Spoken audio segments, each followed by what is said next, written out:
5. noslēpums – planētu dzimšana.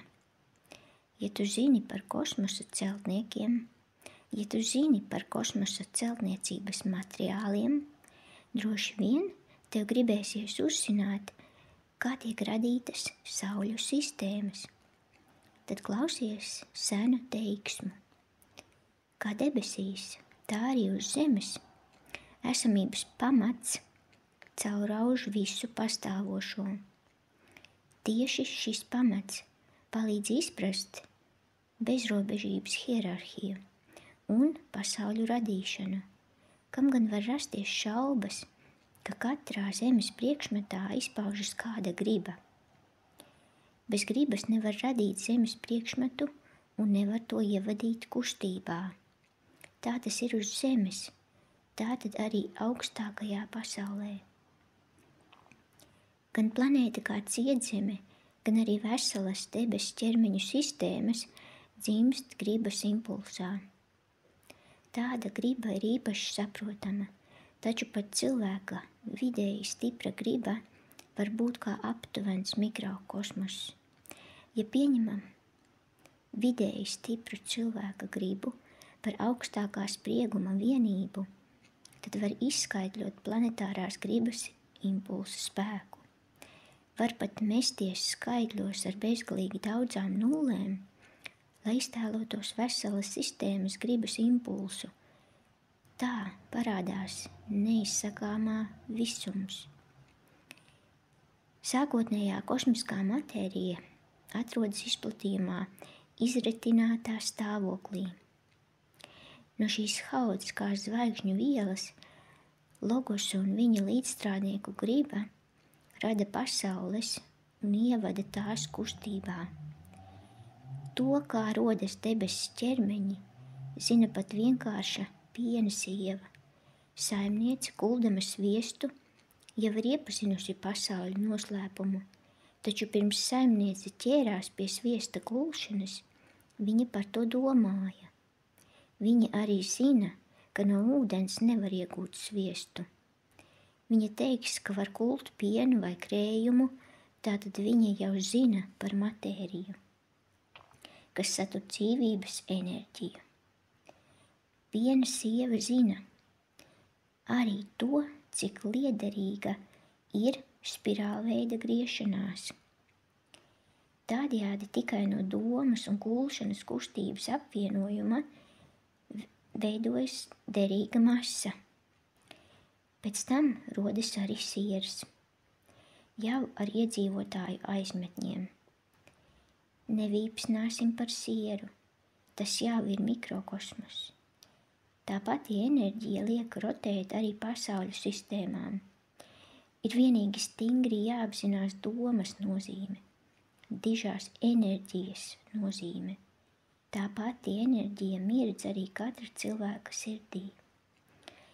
Pēc analoģijas, kā no piena iegūstam sviesta gabalu, apgūstam arī kosmoloģija.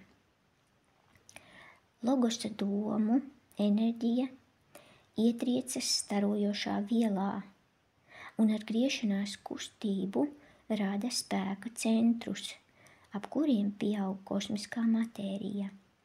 Tādējādi matērijas sākotnējā diferenciācija atklājas sabiezējumos un pikās, tāpat kā sakūpinājumi šķidrā pienā. Tā logos sāk radīt pasaules. Tā notiek kosmiskā piena okeāna kulšana. Pasaules tiek radītas no zvaigžņu vielas, kas sakūpinās un pienbaltu sabiezējumu veidā izplatās izplatījuma dzīlēs. Logosa enerģija rotējošai kosmiskajai matērijai dod impulsu tiekties uz formu un sākotnējo kustību.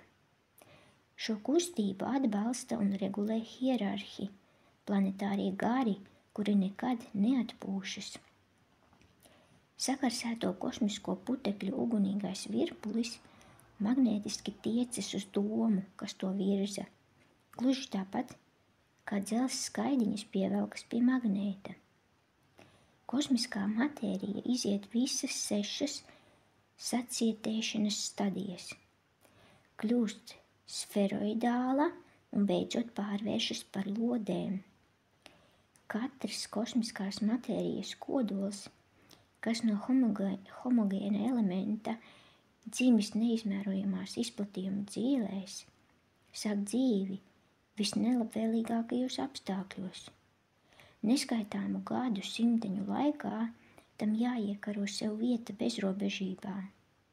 Tas traucas izplatījumā un bezdibiņa dzīvēs sāk griezties, lai ar diferencētu elementu uzkrāšanas un papildināšanas palīdzību nostiprinātu savu homogēno organismu.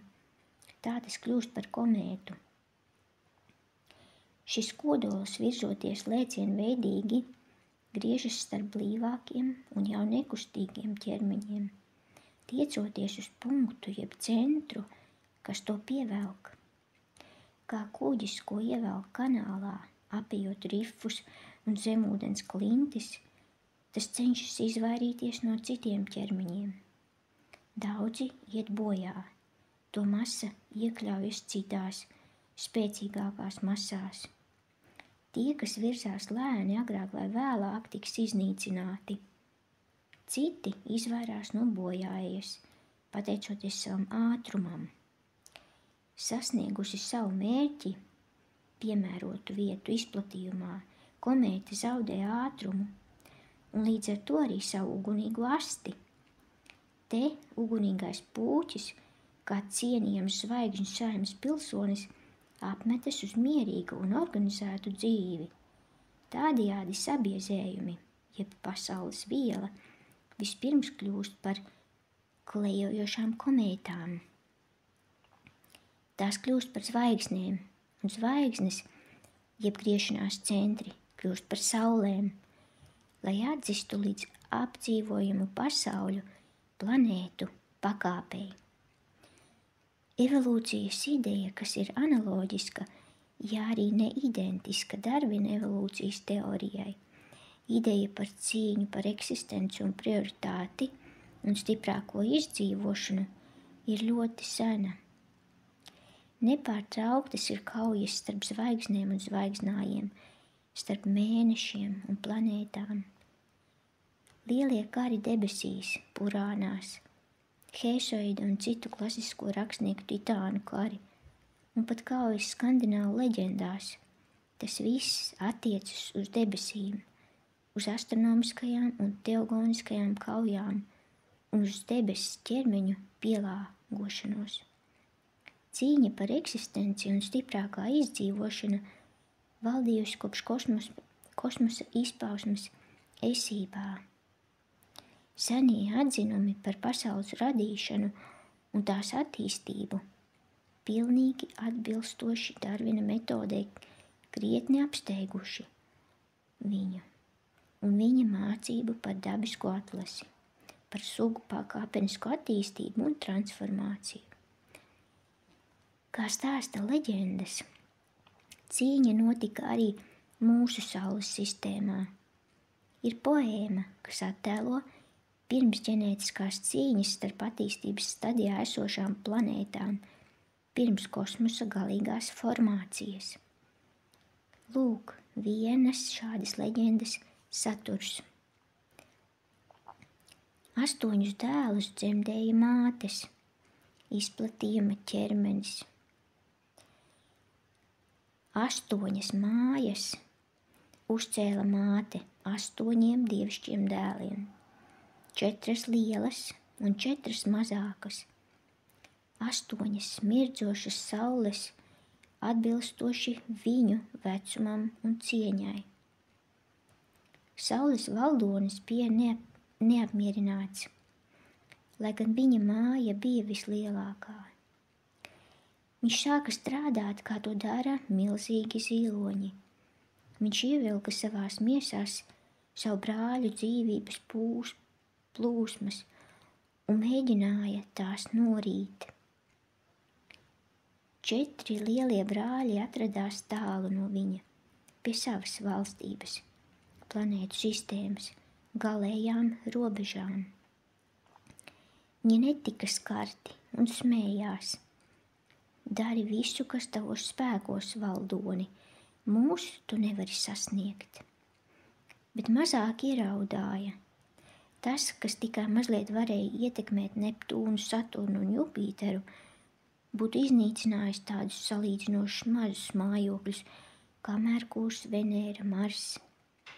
Viņi pasūdzējās mātei. Māte aizsūtīja Sauli uz savas valstības centru, no kurienes tā nevarēja izkustēties.